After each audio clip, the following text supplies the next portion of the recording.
Hey, my lovely, lovely, wonderful, beautiful people, a pleasant evening to you. All right, listen, there is something that I realize Oprah Winfrey, there is a mantra that she's promulgating and putting out there that it sounds good, but it may not necessarily be absolutely sound or perhaps godly in its entirety. All right, and I want you to listen keenly to what I'm talking about now.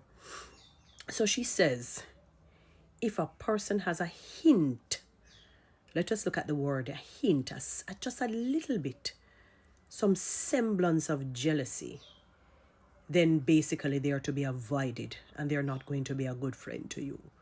Now, if I were to use a biblical principle that we were all born in sin and shaped in iniquity, we were shaped in just wickedness, sinister things.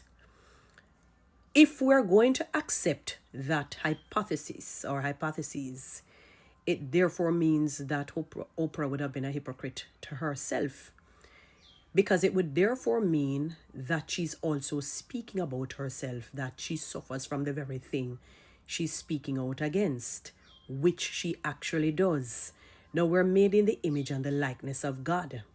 And God says, do not put any other gods above me. Worship no idol. Worship nothing or anyone but me, because I, the Lord God, am a jealous God.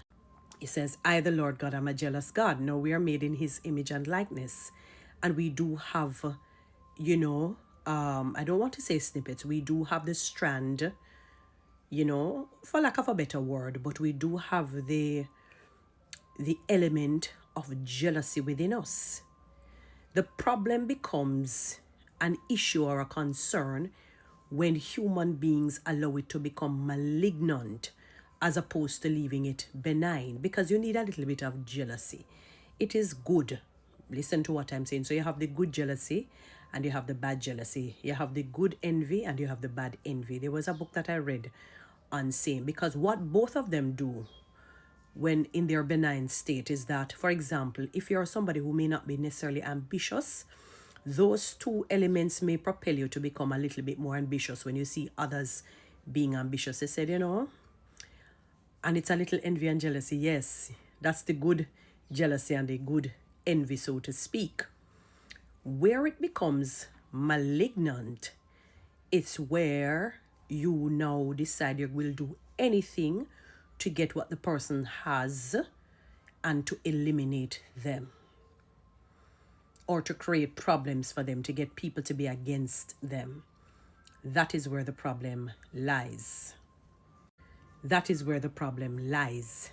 So they allow it to become malignant, like a cancer, like a stage 4 cancerous or pancreatic cancer,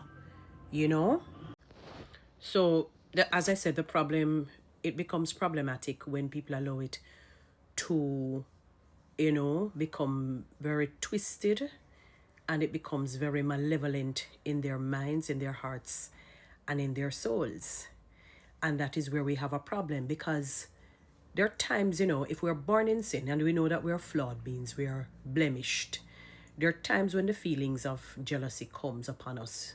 We may see a friend gain a new house, a new spouse, children, money, some form of what we will call successful things, even a new friend. And we feel the feelings of jealousy creeping up. One of the important things is that we don't allow it to become malignant. So we don't allow it to tell us sinister things and malevolent things to do. So, for example, one man, I remember reading a book by the great John C. Maxwell, a guru on leadership. He said what he does when he feels the feelings of jealousy come upon him, he says he starts to pray even better prayers for his friend or friends or family member to do well. So he counteracts the jealousy with prayer and with wishing them well or doing extra good, to counteract it. Because every now and again the enemy will come and plant these seeds. So I will disagree with her when she says they have a hint of jealousy. We were all born in sin, and we do have hints and strands of jealousy. We just have to ensure that we always keep them, envy and jealousy, benign. You know, keep it where it is in a sort of good state, and not allow it to become malicious, and not allow it to become malignant. All right? Because it means, and so sometimes when I hear people talk about jealousy and envy, they need to be very, very clear, you know, because we have all have strands of it.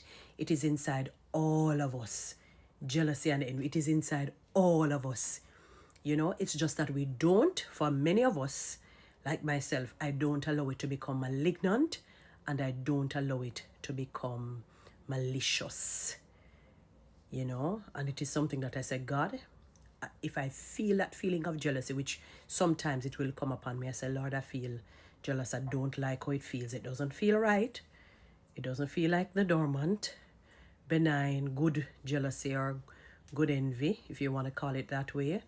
And I'm asking you to change it, to remove it, you know, and to bless that individual. If they got a new home, car, whatever it may be, bless them, keep them, may your face shine upon them, may you be gracious unto them, grant them peace, and let them do very well in whatever it is.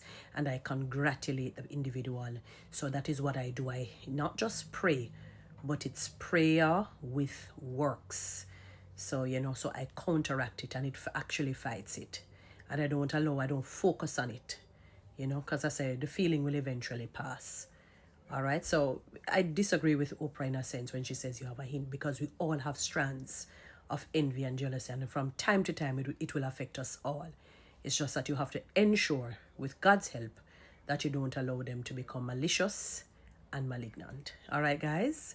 You know what to do with TikTok and YouTube. Subscribe. Give me one of those lines, and you can follow me on Instagram. Do take care.